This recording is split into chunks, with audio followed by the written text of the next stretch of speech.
Assalamualaikum warahmatullahi wabarakatuh. Alhamdulillah hamdan katsiran tayyiban mubarakan fih kama yuhibbu rabbuna wa yarda. Ashhadu an la ilaha illallah wahdahu la syarika lah wa ashhadu anna Muhammadan abduhu wa rasuluh. Allahumma salli wa sallim wa barik ala Muhammad wa ala alihi wa sahbihi ajma'in. Rabbi syrah li sadri wa yassir li amri wa hlul 'uqdatam min lisani yafqahu qawli, amma ba'du. Para ikhwah, para rummah rahimakumullah jami'an. Alhamdulillah kita hari ini bisa berkumpul di markas CAT. Semoga Allah Subhanahu wa taala senantiasa memberikan taufik kepada kita dan menjadikan perkumpulan kita ini perkumpulan yang penuh berkah, yang bisa saling memotivasi, menguatkan kita di atas sunnah Rasulullah SAW yang mulia. Salawat dan salam tercurahkan kepada uswah tauladan kita baginda Rasulullah SAW. Para ikhwah yang saya muliakan, wabil khusus Ustadzuna Ustadz Abu Fakih, semoga Allah Subhanahu wa taala mengumpulkan kita semua dalam kebaikan. Ikhwati azakumullah, sengaja kita memang mengambil satu momen di dalam pertemuan kita ini untuk sedikit membicarakan tentang apa yang diwariskan oleh Rasulullah sallallahu alaihi wasallam. Sehingga kehadiran kita di tempat ini mengumpulkan dua kebaikan. Pertama, mengumpulkan niat thalabul ilmi. Kemudian yang kedua, beramal dengan kecintaan Rasulullah sallallahu alaihi wasallam. Jadi antaranya adalah aktivitas latihan memanah kita. Ikhwati azakumullah, karena waktu kita terbatas, kita singkat saja apa yang kita bahas di pertemuan kali ini. Ikhwati azakumullah, kita harus berikhtiar dan berusaha semaksimal mungkin untuk mengambil anugerah yang Allah Ta'ala berikan kepada para anbiya wa rasul. Apa yang membedakan kita dengan para anbiya wa rasul? Ya karena karunia ini. Dan kita sebagai orang yang mengikuti Rasulullah sallallahu alaihi wasallam wajib berikhtiar untuk meraih karunia ini. Yang pertama, ikhwati azakumullah, adalah karunia ilmu. Dan tidaklah yang dimaksudkan ilmu kecuali sesuatu yang tidak menerima kesalahan, yaitu bimbingan dari Allah Subhanahu wa taala, irsyadut taufik dari Allah Subhanahu wa taala. Tidak ada para anbiya wa rasul, ikhwati azakumullah, mengerjakan perbuatan mereka dengan perasaan mereka, dengan pengalaman mereka, dan apa-apa yang terjadi dalam kehidupan mereka. Kecuali mereka hanya mengikuti ilmu yang datang dari Allah Subhanahu wa taala. Begitu pula Rasul kita yang mulia. Karena Allah Ta'ala berfirman di dalam surah Al-Ahqaf, "Qul ma kuntu bid'am minar rusuli." Katakanlah wahai Muhammad, ma kuntu bid'am minar rusuli. Aku bukanlah rasul yang bid'ah. Rasulullah sallallahu alaihi wasallam, ikhwati azakumullah, tidak datang tiba-tiba bawa sebuah ajaran, membawa sebuah akidah, tetapi beliau merupakan penerus dari para anbiya wa rasul sebelumnya. Ma adri ma yuf'alu bi wala bikum. Allah mengajarkan kepada Rasulullah bahwa Rasulullah tidak mengerti apa yang harus beliau perbuat untuk diri beliau sendiri. Mau apa yang manfaat, apa yang mudarat, dia tidak tahu. Wala bikum, dan aku juga tidak tahu apa yang harus aku perlakukan kepada kalian umat manusia. Dia nggak tahu mau ngajak kemana, mau ngarahin kemana. In attabi'u illa ma yuha ilayya, kecuali aku hanya mengikuti apa yang diwahyukan kepadaku. Maka inilah ikhwati azakumullah al-ilmu, bahwa seseorang di dalam kehidupan dunia ini mengikuti apa yang dikehendaki oleh Allah Subhanahu wa taala, beribadah kepada Allah Subhanahu wa taala dan mengikuti apa yang dikehendaki oleh Allah taala di dalam beribadah tersebut. Dan tidak ada jalan lain, ikhwati azakumullah, untuk kita beribadah kepada Allah kecuali dengan apa yang dibawa oleh Rasulullah SAW dari wahyu yang Allah wahyukan kepada beliau. In attabi'u illa ma yuha ilayya.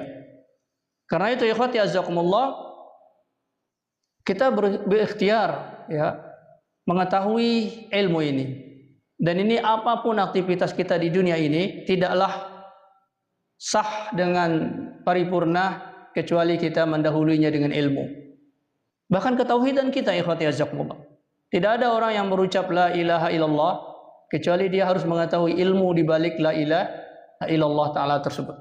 Bagaimana Allah taala berfirman dalam surah Muhammad, Allah taala berfirman fa'lam annahu la ilaha illallah ya. Pelajarilah, ilmuilah oleh kalian baru kalian mengucapkan la ilaha illallah.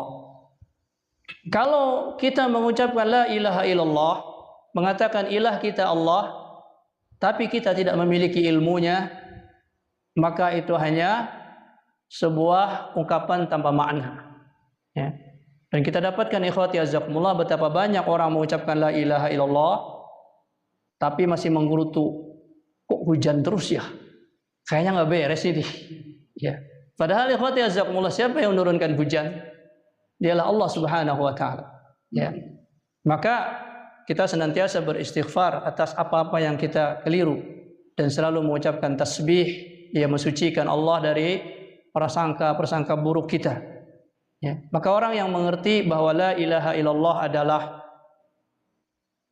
ilmu yang harus diketahui tentang ketauhidan tersebut, bahwa Allah lah yang menciptakan kita, memiliki kita, mengatur kita.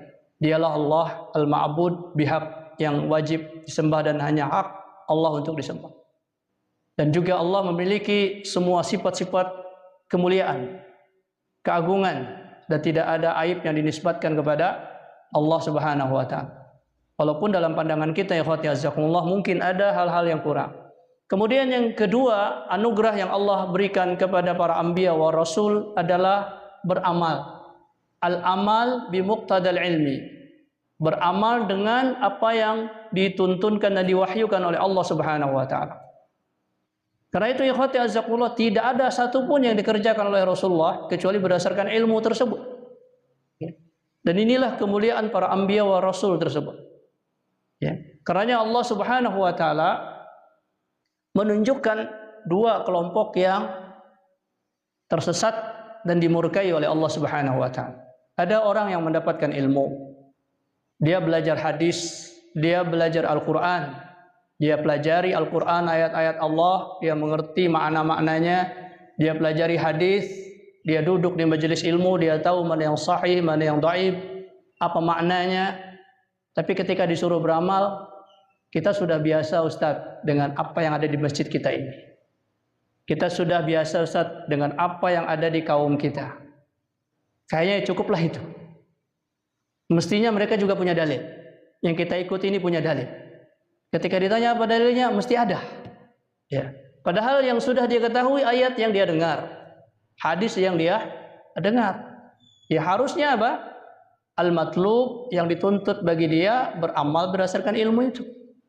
Adapun orang-orang yang beramal di luar sana yang mungkin ada ilmunya, tapi dia tidak tahu, maka dia tidak dituntut. Dia tidak dituntut untuk berbuat dengan sesuatu yang dia tiada ilmunya. Walaupun ikhwati azakumullah mungkin amal-amal orang itu benar. Ya. Karena sering kita katakan, kenapa kita ikut Imam Syafi'i? Kenapa kita ikut Imam Ahmad? Kenapa kita ikut para fuqaha, para ulama? Bukan karena mereka ulamanya, bukan karena mereka fuqahanya, tapi karena kita tahu apa yang mereka katakan memiliki hubungan dan lanjutan kepada Rasulullah sallallahu alaihi wasallam. Kita mengikuti Muhammad bin Abdul Wahhab seumpama, bukan karena Muhammad bin Abdul Wahhabnya, tapi karena kita mempelajari apa-apa yang dari beliau yang menyampaikan kepada Rasulullah sallallahu alaihi wasallam. Kita mengikuti ulama-ulama kita, mengikuti Kiai Haji Hasyim Asy'ari, Kiai Haji Ahmad Dahlan, bukan karena sosok-sosok itu, tapi karena kita mengetahui ada yang mereka sampaikan yang berlanjut kepada Rasulullah sallallahu alaihi wasallam. Maka itu yang dikatakan ma kuntu bid'an, tidaklah ada aku mengada-ngada, berbuat dengan kehendak. Ya, tetapi kita memiliki hubungan-hubungan dengan masa lalu kita, para salaf kita. Kemudian yang ketiga, ikhwati azakumullah, anugerah para anbiya wa rasul adalah al-istiqamah. Yaitu mereka berilmu, lalu beramal, lalu beristiqamah terus menerus melakukan ketaatan itu, ketauhidan itu sampai datang kematian kepada mereka. Ya, sebagaimana Allah Ta'ala berfirman, ya ayyuhalladzina amanu taqullaha haqqa tuqatih wa la tamutunna illa wa antum muslimun. Juga sebagaimana Allah Ta'ala berfirman, wa'bud rabbaka hatta ya'tiyakal yaqin. Sembahlah Rabb engkau sampai datang keyakinan kepada engkau. Itu al-maut, sampai kematian. Dan tentunya ikhwati azakumullah, istiqamah ini adalah sesuatu yang sangat berat. Dan Allah Subhanahu wa Ta'ala menguji kita di dalam kehidupan dunia ini. Alau istaqamu ala tariqati la asqainakum ma'an ghadaqa. La asqainahum ma'an ghadaqa. Jikalau mereka beristiqamah di jalan ini, maka kami akan berikan kepada mereka air yang segar. Linaftinahum fih, untuk menguji mereka. Di sebagian ulama, di antaranya Imam Mujahid, mengatakan at-tariqah yang dimaksud di sini ikhwati azakumullah adalah tariqad dalalah. Jikalau mereka beristiqamah di jalan kesesatan, ya, al-asqainahum ma'an ghadaqa, maka niscaya kami akan beri air yang segar. Jadi ada orang-orang berbuat maksiat, berbuat menyimpang, diberikan Allah kelapangan hidup, diberikan rezeki, diberikan kedudukan, linaftinahum fih, untuk menguji mereka atau untuk membuat istidrat kepada mereka. Walaupun mayoritas para ulama tafsir mengatakan at-tariqah di sini ay tariqatul haqq. Namun tadi intinya apa yang kita lakukan ini di dunia ini, baik yang hak maupun yang batil, semuanya ada ujiannya. Karena itu ikhwati azakumullah, supaya kita beristiqamah, ya, saya bagikan risalah kecil yang saya tulis yang merupakan kumpulan dari apa yang ditulis oleh para ulama. Di antaranya kitab yang saya rujuk adalah Faslul Khitab fi Zuhdi wa Raqaiq wal Adab, karya Syekh Muhammad bin Nasruddin Muhammad Al-Uwaisah. Di situ beliau memberikan ciri-ciri 10 perkara seseorang itu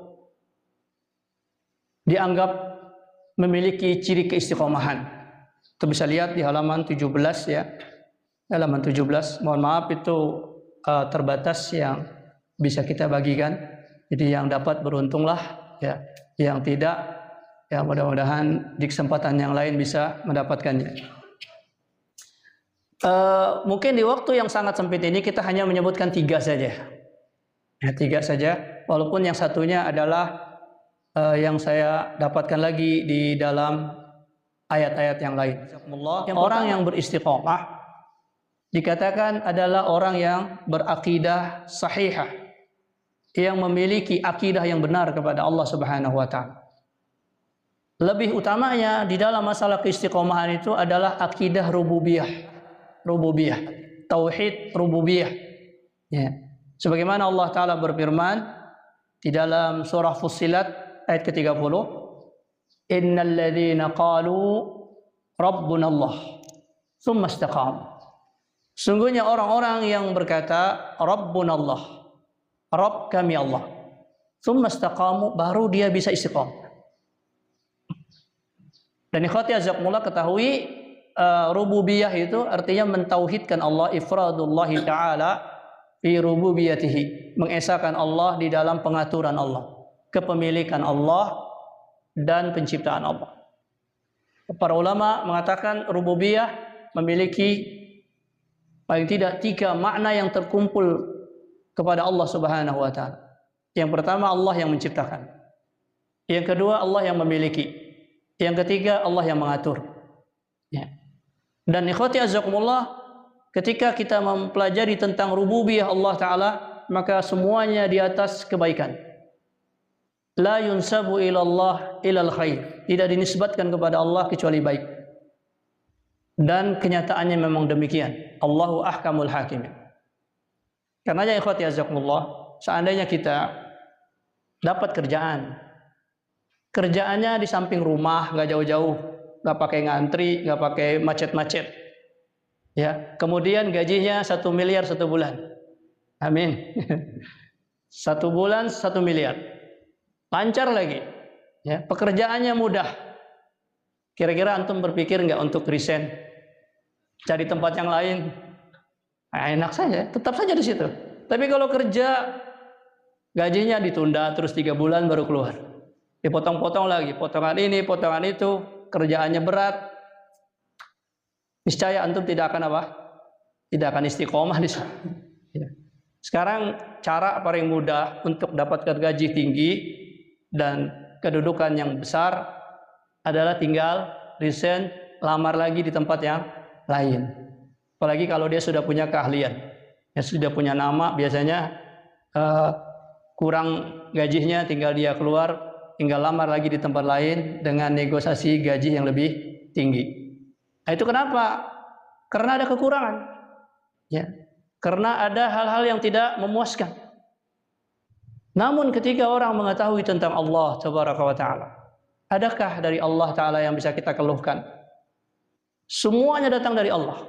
Wa ma bikum min nikmatin fa min Allah. Tidak ada satu nikmat pun yang kita rasakan kecuali dari Allah. Semuanya dipenuhi oleh Allah. Nah, kalau ini dipahami dengan benar dan diyakini, niscaya dia akan istiqamah.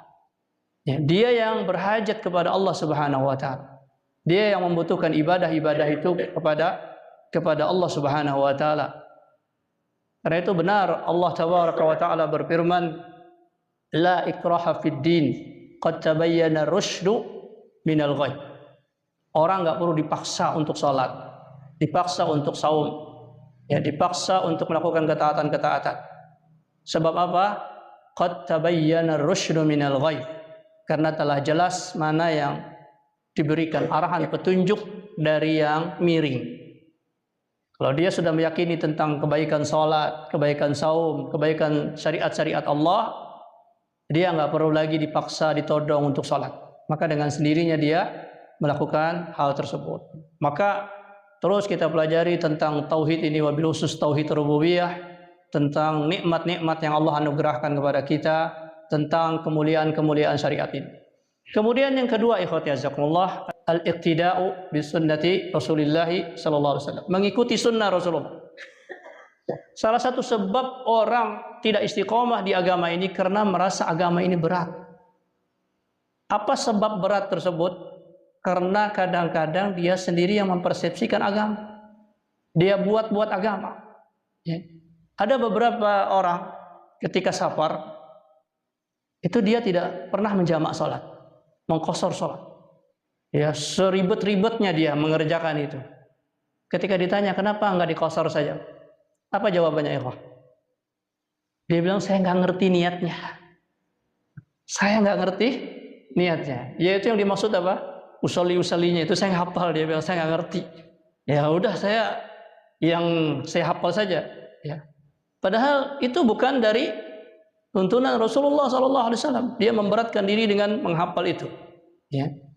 Itu yang terjadi. Ya. Juga ada satu hadis yang mulia yang disampaikan sanadnya kepada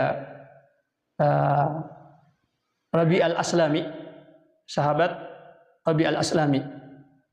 Dia sholat di pinggir pantai sambil memegangi kudanya.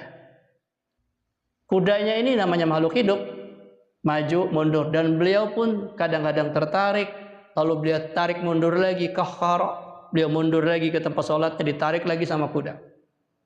Lalu ada orang lewat. Orang ini tidak mengenal sahabat yang sholat ini. Dia bilang orang itu sholat tapi masih mengurusi urusan dunia. Ya. Harusnya dia tidak tinggalin aja kuda, sholat aja. Ya. Ngapain dia sholat masih mikirin dunia? Tapi ucapan itu terdengar oleh beliau. Lalu selesai sholat dipanggil orang itu. Ya. Oleh sahabat ini dikatakan, kuntu ghazawtu ma'a Rasulillah sallallahu alaihi wasallam sab'a ghazawatin aw thamaniyati ghazawatin aw tis'a ghazawatin. Aku ini orang yang pernah bertempur bersama Rasulullah 7 pertempuran, 8 pertempuran, bahkan 9 pertempuran. Artinya orang yang sangat dekat dengan Rasulullah, sangat mengetahui tentang Rasulullah. Maka beliau mengatakan, wa ra'aitu taisa Rasulillah sallallahu alaihi wasallam. Dan aku sungguh melihat mudahnya Rasulullah dalam melaksanakan din ini. Ya. Tidak berat. Ya, tidak harus kehilangan harta. Ya, kata beliau, daripada aku membiarkan kudaku ini sementara di pantai nggak ada tempat untuk mengikat kuda, kalaupun diikat juga tanahnya gembur, bisa lari itu kuda, makanan di situ, ya perlengkapan di situ. Akhirnya gara-gara hal tersebut menjadi menderita. Maka kata beliau pegangi kuda tersebut. Karena itu ikhwati azakumullah, di dalam fikih Islam, seandainya seseorang kehabisan air, tidak ada air, lalu ada air mungkin sekitar 30 meter atau 70 meter dari tempat tinggal dia, dan dia tahu ada air di situ. Tetapi kalau dia tinggalkan tempat dia itu, mungkin tempat dia diambil, dirampok, harta dia dicuri. Maka para ulama mengatakan dengan alasan itu boleh dia bertayamum, ya, boleh dia bertayamum. Ya. Karenanya hifdzul mal, menjaga harta, termasuk dari ad-daruriyatul khamsah, ya, perkara 5 yang dijaga oleh syariat. Ya, karenanya ikhwati azakumullah, orang yang mengikuti sunnah Rasulullah orang yang mudah, ya, tidak sulit. Kesulitan kita karena kita bikin sendiri agama. Ya, sehingga bikin sulit kita. Idza khuyyiran Nabi sallallahu alaihi wasallam bainal amrayni, apabila Rasulullah disuruh milih 2 perkara, lakhtara aisarahuma, maka niscaya Rasulullah akan memilih yang paling mudah. Kemudian yang terakhir nih, ikhwati azakumullah, yang terakhir adalah memperbanyak sedekah, berinfak di jalan Allah Subhanahu wa taala. Allah taala berfirman, wa amma man a'ta wattaqa, barang siapa yang memberi, itu berinfak fi sabilillah, wattaqa, dan dia bertakwa kepada Allah dengan infaknya tersebut. Dia mengharapkan dari sisi Allah Subhanahu wa taala, bukan karena pujian dunia atau hal-hal ringan dari dunia, tapi dia mengharapkan Allah. Wasaddaqa bil husna, dan dia membenarkan al husna, yaitu janji-janji Allah atas sedekah yang diberikan kepada dia, yaitu bahwa hartanya tidak berkurang, bahwa hartanya menjadi nama, berkah, berkembang. Ya. Yamhaqullahu riba wa yurbis sadaqat. Allah menghancurkan riba dan memberikan sedekah itu riba, berkembang. Nah, dia benarkan itu, wasaddaqa bil husna, fasanuyassiruhu lil yusra, maka dia akan Allah mudahkan untuk perbuatan yang baik, yang mudah. Itu Allah terus berikan dia kemudahan untuk sholat, untuk saum, untuk tilawah, untuk menyesuaikan segala apa yang ada pada dirinya dengan apa yang dicintai oleh Rasulullah sallallahu alaihi wasallam. Tidak ada rasa berat bagi dia. Ya, fasanuyassiruhu lil yusra.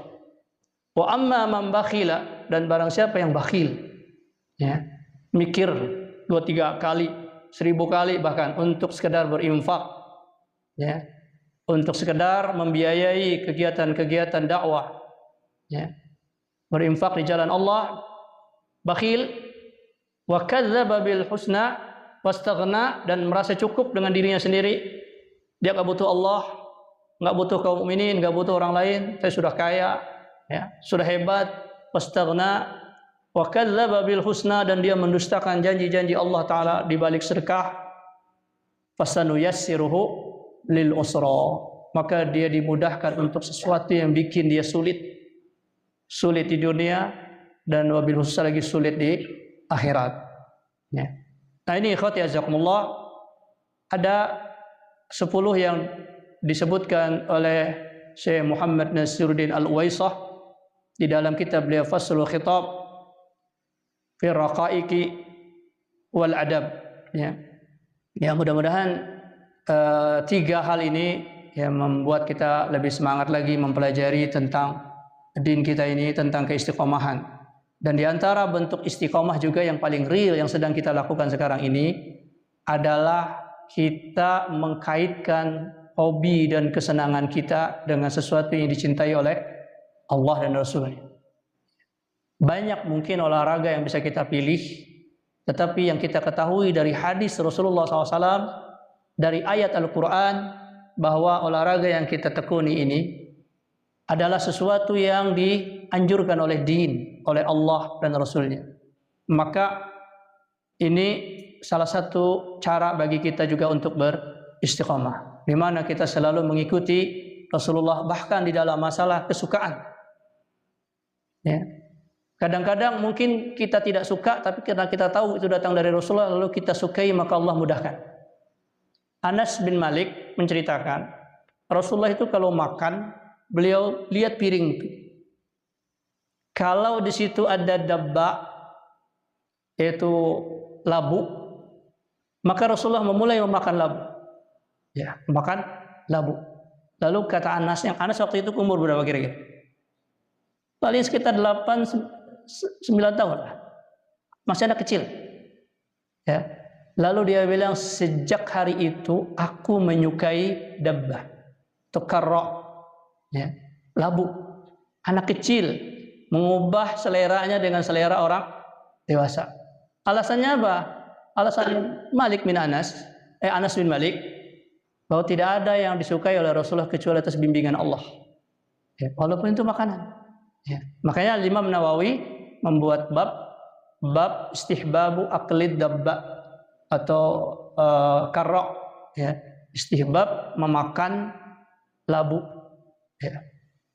Aisyah itu di mana seseorang menyesuaikan hobi dia kepada apa yang dicintai oleh Allah dan Rasulnya, maka itu menyebabkan Allah yuhibbuhum, mencintai mereka.